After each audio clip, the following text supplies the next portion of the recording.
ng Espiritu Santo, Amen. ang pagpapala ng ating Panginoong Hesu Kristo, ang pag-ibig ng Diyos Ama, at ang pakikipagkaisa ng Espiritu Santo naway sumayinyong lahat. At sumaiyo rin. Mga kapatid, aminin natin ang ating mga kasalanan upang tayo'y maging marapat gumanap sa banal na pagdiriwang.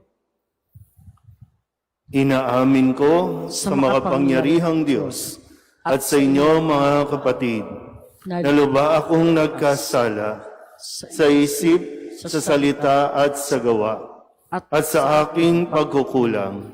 Kaya isinasamo ko sa mahal na Birheng Maria, sa lahat ng mga anghel at mga banal, at sa inyo mga kapatid, na ako'y panalangin sa Panginoong ating Diyos.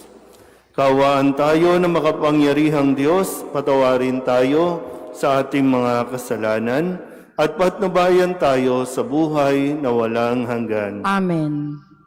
Panginoon, kaawaan mo kami. Panginoon, kaawaan mo kami. Kristo, kaawaan mo kami. Kristo, kaawaan mo kami. Panginoon, kaawaan mo kami. Panginoon, kaawaan mo kami. Manalangin tayo. Ama naming makapangyarihan, ang iyong dumadalanging sambayanan ay matapat mo nawang lingapit sa baybayan upang makita namin ang dapat gampanan at para rito'y magkaroon kami ng kakayanan sa pamamagitan ni Hesu Kristo kasama ng Espiritu Santo magpasawalang hanggan. Amen.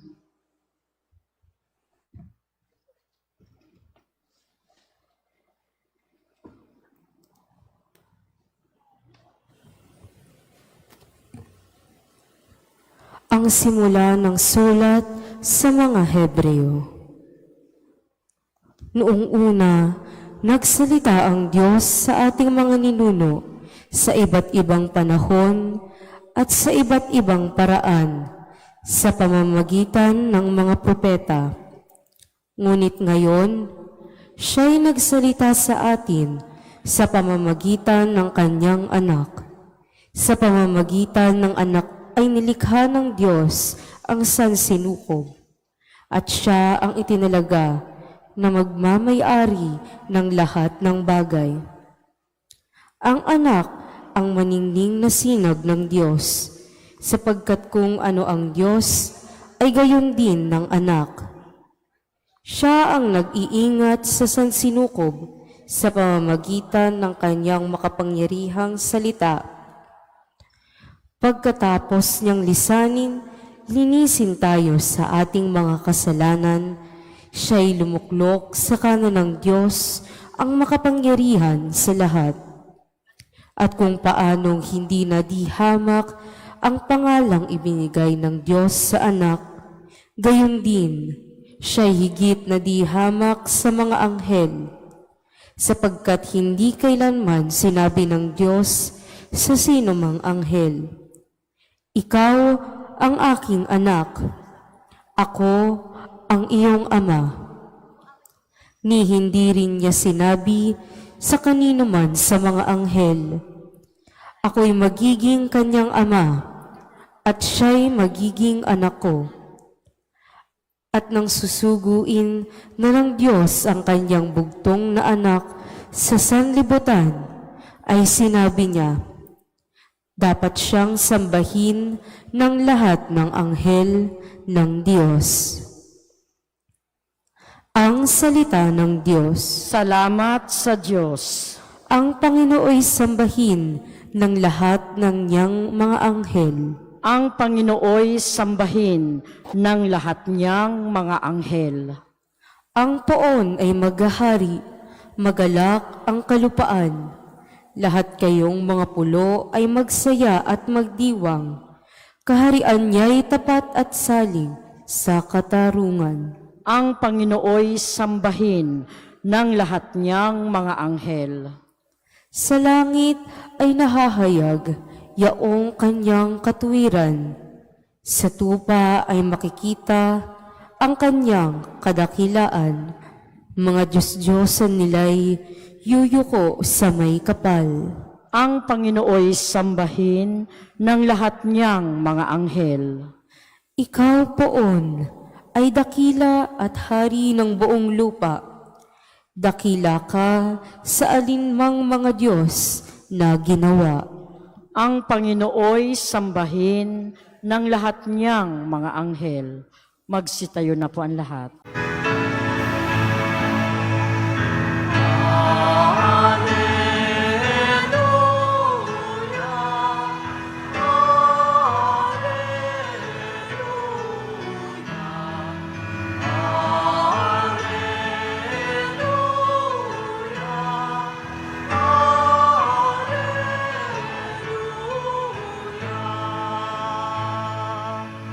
Sumainyo ang Panginoon. At sumaiyo rin. Ang mabuting balita ng Panginoon ayon kay San Marcos. Papuri sa iyo, Panginoon. Pagkatapos dakpin si Juan, si Jesus ay nagtungo sa Galilea at ipinangaral ang mabuting balita mula sa Diyos. Dumating na ang takdang panahon at malapit na ang paghahari ng Diyos. Pagsisihan ninyo talikdan ang inyong mga kasalanan at maniwala kayo sa mabuting balitang ito.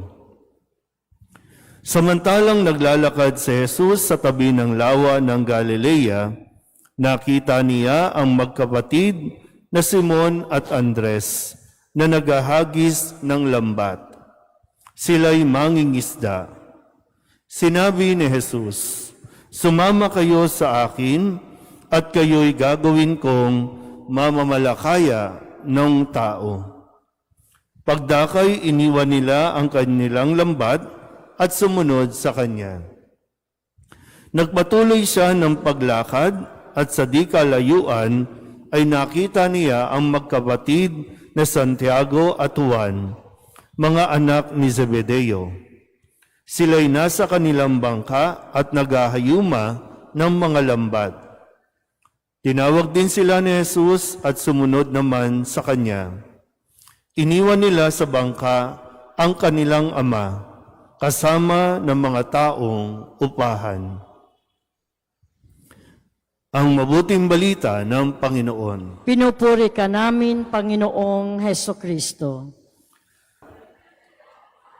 Ngayon po ay Lunes ng unang linggo sa karaniwang panahon. Kahapon, tinapos natin ang panahon ng Pasko ng pagsilang, yung Christmas season, at ngayon naman ay nagsisimula na tayo sa ordinary time o karaniwang panahon. At dito natin matutunghayan ang public ministry na ginawa ni Jesus. Kaya nga sa unang araw na ito ng Lunes ay narinig din natin ang pagtawag ni Jesus sa kanyang pagsisimula.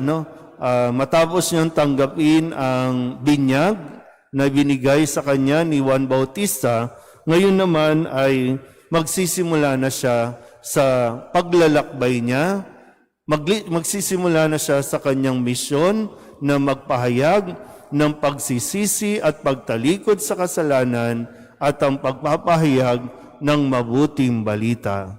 Pero narinig natin ang pagtawag sa unang apat na magiging mga alagad niya. At ito ay mga mangingisda.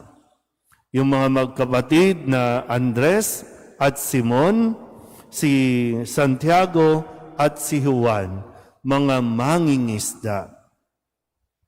Kung tutusin, pwedeng gawing mag-isa ito ni Jesus. Pwede at kayang-kaya niyang gawing mag-isa ito. Pero mas pinili niya na magtawag ng mga makakasama. Sabihin niyo nga, kasama. Ano ba mas gusto nyo? Mag-isa o may kasama? Hindi rin madali, kapag mayroon kang kasama, kasi magkakaroon ng adjustment, kahit nga sa mag-asawa, di ba, na magkaiba kayo ng ugali, magkaiba kayo ng minsan ng paniniwala, magkaiba kayo ng kinalakihan, magkaiba ng paniniwala. No? Very challenging din yung mayroong kang makasama sa isang gawain. Pero gusto ni Jesus, may makasama siya. At itong mga tinawag niya, at mapapakinggan pa natin yung iba pang mga pangalan, ito ay kanyang aakayin. Humayo kayo sa bawat sulok ng mundo. Maririnig natin yan. Sa ngayon ay pinangalanan muna ang 4 na alagad. Pero gaya ng nasabi ko, ito yung kanyang gagawin sa kanila. So, ulitin ko po, no? Bakit nananatili ang simbahan natin? Dahil ipinapasa ito, itinuturo ito ng mga nauna pa sa atin, mula pa sa mga alagad na pinili ni Jesus. Kaya, minsan po, no, mas sa atin, no, sa karanasan natin, kahit sa mga ministries and organizations, di ba, no?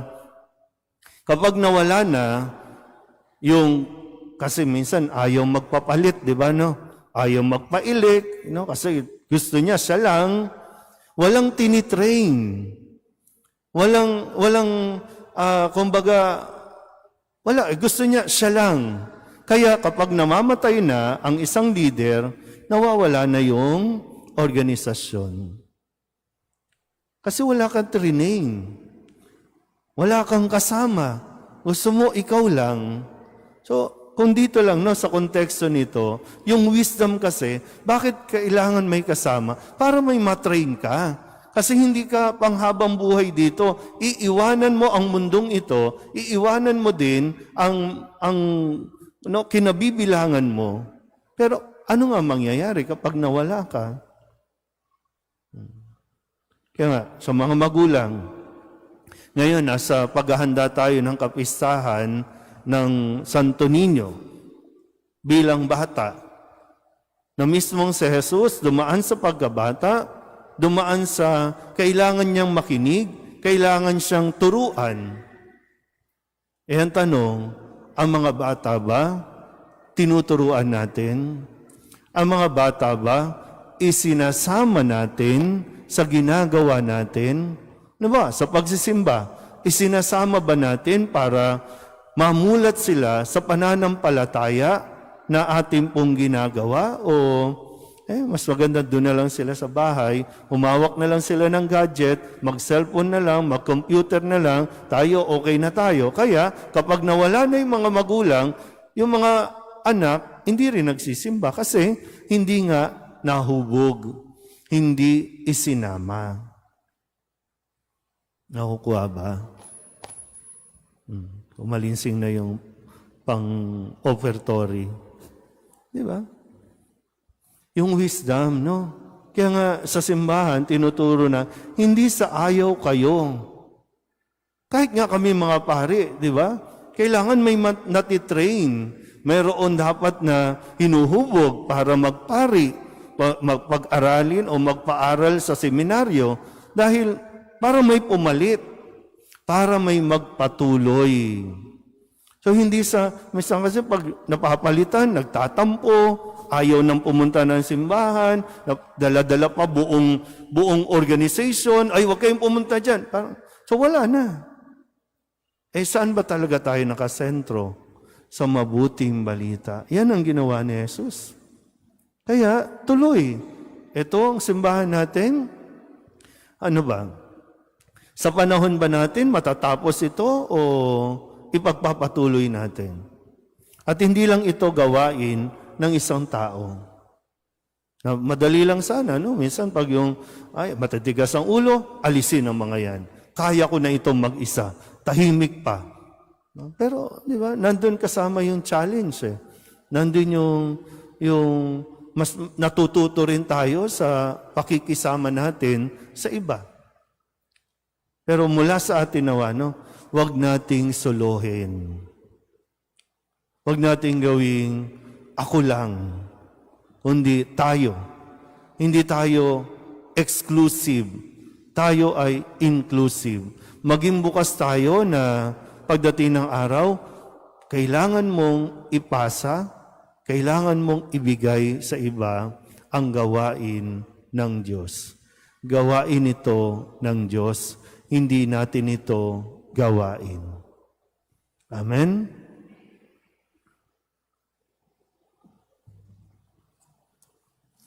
Magsitayo ang lahat. Bilang bayan na hinirang ng Diyos, iluhog natin sa ating Ama ang pangangailangan ng lahat ng tao. Ang ating pong itutugon, Panginoon, dinggin mo ang aming panalangin. Panginoon, dinggin mo ang aming panalangin.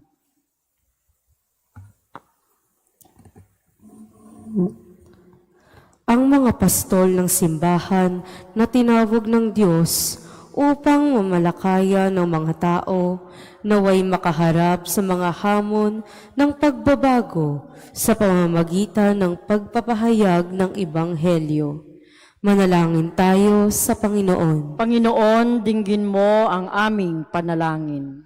Ang mga misyonero naway maging mga mabisang tagapagpahayag ng Ebanghelyo sa pamamagitan ng pagsaksi sa kanilang buhay. Manalangin tayo sa Panginoon. Panginoon, dinggin mo ang aming panalangin. Ang mga hinirang ng Panginoon sa paglilingkod sa Kanya, naway bukas loob na makatugon sa Kanyang tawag. Manalangin tayo sa Panginoon. Panginoon, dinggin mo ang aming panalangin. Ang mga may sakit, mga nalulumbay, mga nababagabag, at yaong mga naghihirap sa isip at kalooban, naway hipuin at pagalingin ng Panginoon. Manalangin tayo sa Panginoon. Panginoon, dinggin mo ang aming panalangin. Ang ating mga mahal na yumao, naway mabuhay sa kapayapaan ng Panginoon. Manalangin tayo sa Panginoon. Panginoon, dinggin mo ang aming panalangin. Idulog din natin sa Panginoon ang ating mga personal na kahilingan at mga panalangin para sa ating mga pamilya, kasama din ang mga kahilingan ng mga nanonood sa online. Lahat ng mga misang pasasalamat, espesyal na intensyon, agarang paggaling ng mga may sakit, at ang lahat ng mga kaluluwa na iniling na ipagdasal sa misang ito.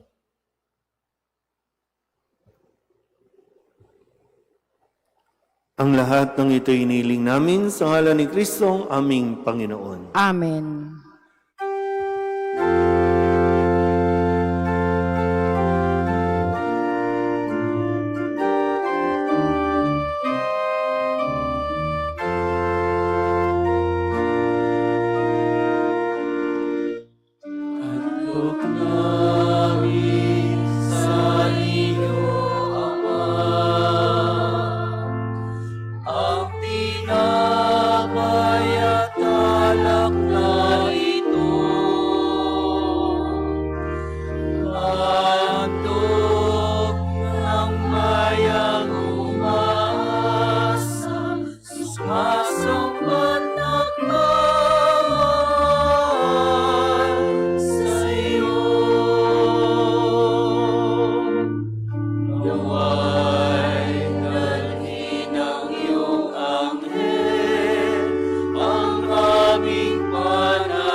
Manalangin kayo mga kapatid upang paghahain natin ay kalugdan ng Diyos sa mga makapangyarihan.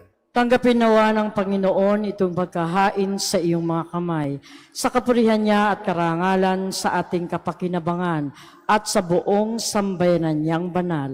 Ama naming lumikha, ang paghahain ito ng iyong sambayanan ay iyong marapatin ngayong paunlakan. Pakundangan dito, mapasa amin nawa ang iyong kabanalan at ang masugid naming dalangin ay iyong pagbigyan sa pamamagitan ni Jesucristo kasama ng Espiritu Santo magpasawalang hanggan. Amen. Sumainyo ang Panginoon. At sumaiyo rin. Itaas sa Diyos ang inyong puso at diwa. Itinaas na namin sa Panginoon. Pasalamatan natin ang Panginoong ating Diyos. Marapat na siya ay pasalamatan. Ama naming makapangyarihan, tunay nga marapat na ikaw ay aming pasalamatan. Sa iyong paglingap at kagandahang loob, ang tao'y nilikha mo at pinangangasiwa sa sansinukob. Sa hangad mong siya'y iwastong lubos, siya'y pinagdusa mo sa kanyang pagtalikod. Sa iyong paggiliw, iyong ipinahintulot na makabalik siya sa pamamagitan ni Kristo Jesus. Kaya kaysa ng mga anghel na nagsisiawit ng papuri sa iyo, na walang humpay sa kalangitan, kami nagbubunyi sa iyong kadakilaan.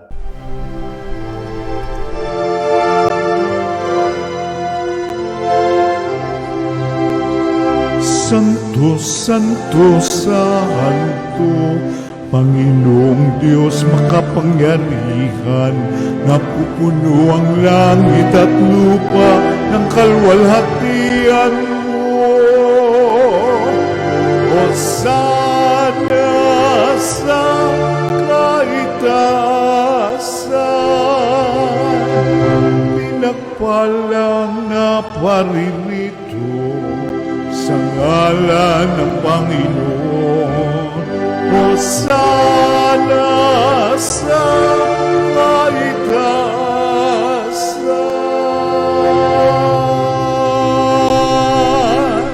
Ama naming banal, ikaw ang bukal ng tanang kabanalan.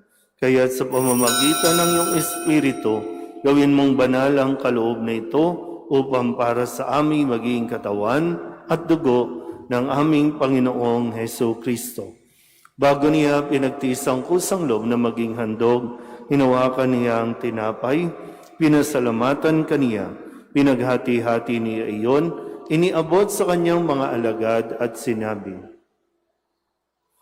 "Tanggapin ninyong lahat ito at kanin, ito ang aking katawan na ihahandog para sa inyo."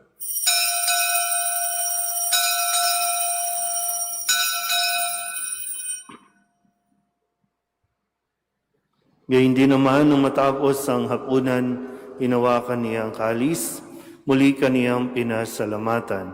Iniabot niya ang kalis sa kanyang mga alagad at sinabi, "Tanggapin ninyong lahat ito at inumin. Ito ang kalis ng aking dugo, ng bago at walang hanggang tipan.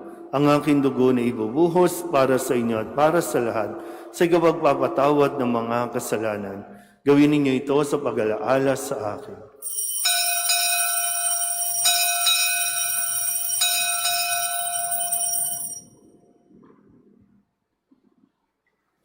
Ipagbunyi natin ang misteryo ng pananampalataya.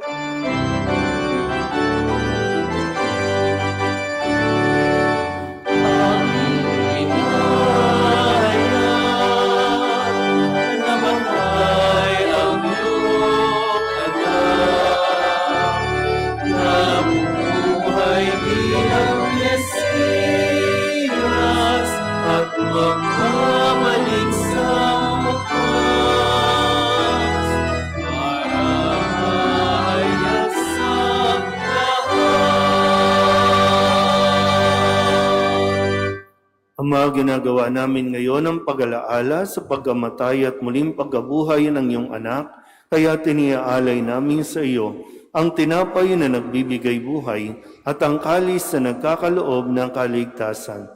Kami nagpapasalamat dahil kami iyong minarapat na tumayo sa harap mo para maglingkod sa iyo.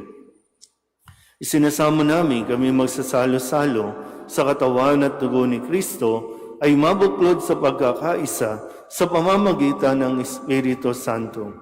Ama, lingapin mo ang iyong simbahang laganap sa buong daigdig. Huspusin mo kami sa pag-ibig kaysa ni Leon na aming Papa at ni Jose na aming Obispo at ng Tanang Kaparian. Alalahanin mo rin ang mga kapatid naming nahimlay na may pag-asang sila'y muling mabubuhay, gayon din ang lahat ng mga pumanaw. Kawaan mo sila at patuloyin sa iyong kaliwanagan. Kawaan mo at pagindapating kaming lahat na makasalo sa iyong buhay na walang wakas. Kaysa ng mahal na Birheng Maria na ina ng Diyos, ng kabiyak ng puso niyang si San Jose, kaysa ng mga apostol at ng lahat ng mga banal na namuhay dito sa daigdig ng kalugod-lugod sa iyo, may pagdiwang nawa namin ang pagpupuri sa ikararangal mo sa pamamagitan ng iyong anak na aming Panginoong Hesu Kristo. Sa pamamagitan ni Kristo, kasama niya at sa Kanya, ang lahat ng parangal at papuri ay sa iyo, Diyos amang makapangyarihan, kasama ng Espiritu Santo, magpasawalang hanggan.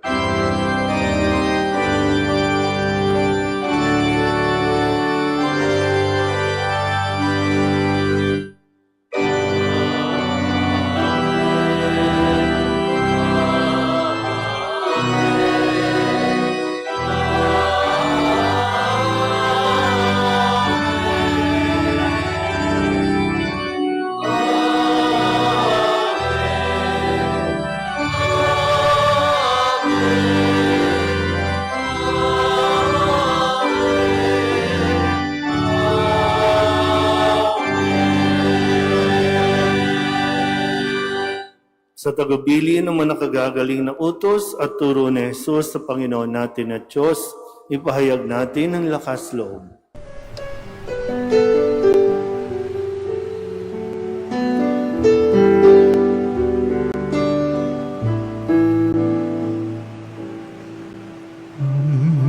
Namin sumasalang ka, sambahin ang ngalan mo, mapasamin ang kaharian mo, sundin ang loob mo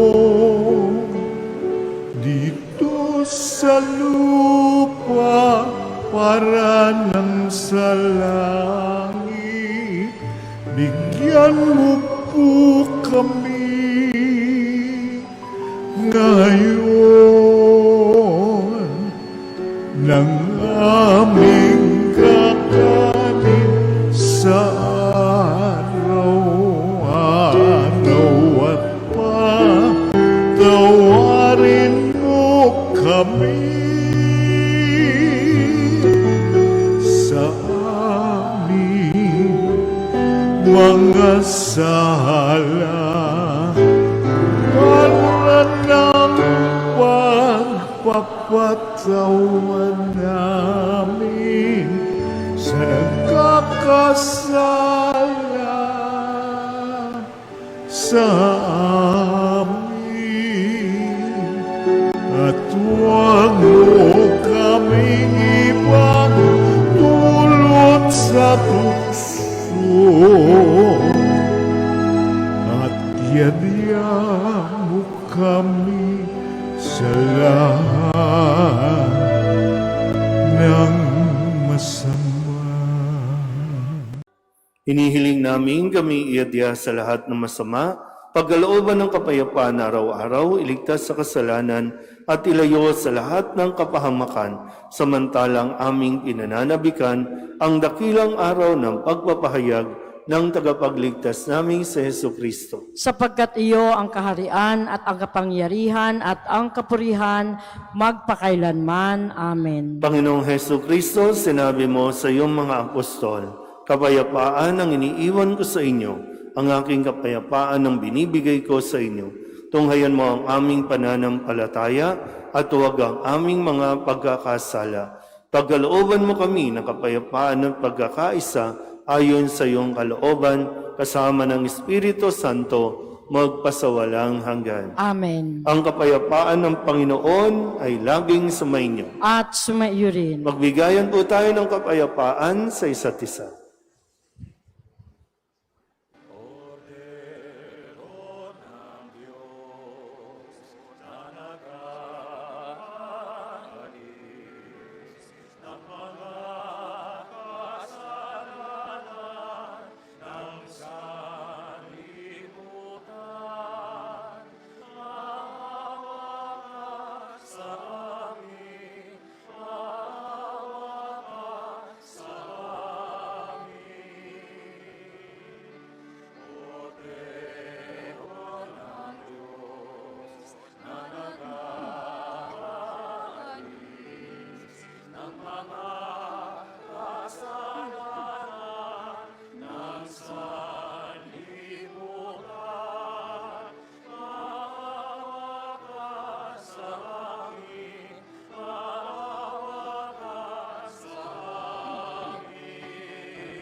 Ito ang kordero ng Diyos. Ito ang nag-aalis ng kasalanan ng sanlibutan. Mapalad ang mga inaanyayahan sa kanyang piging. Panginoon, hindi ako karapat-dapat na magpatuloy sa iyo, ngunit sa isang salita mo lamang ay gagaling na ako.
Manalangin tayo. Ama naming mapagmahal, inihiling namin kami pagbigyan, pakundangan sa iyong dulot na pakikinabang. Ipagkaloob mong ikaw ay aming paglingkuran sa pamumuhay namin sa paraang iyong kinalulugdan sa pamamagitan ni Jesucristo kasama ng Espiritu Santo magpasawalang hanggan. Amen. Sumainyo ang Panginoon At sumaiyo rin. at pagpalain kayo ng makapangyarihang Diyos, Ama at Anak at Espiritu Santo. Amen. Tapos ang banal na misa, humayo tayo sa kapayapaan ni Kristo. Salamat sa Diyos. Cristo Padre Jesus Nazareno, sinasamba ka namin, pinipintungo ka namin, aral mo ang aming buhay. buhay at kaligtasan, Nuestro Padre Jesus Nazareno. Iligtas mo kami sa kasalanan. Ang krus mong kinamatayan ay sagisag ng aming kaligtasan. Nuestro Padre Jesus Nazareno, dinarangal ka na amin. Nuestro Padre Jesus Nazareno, nilulwalhati ka namin. Nuestro Padre Jesus Nazareno, dinarangal ka na amin. Nuestro Padre Jesus Nazareno, nilulwalhati ka namin.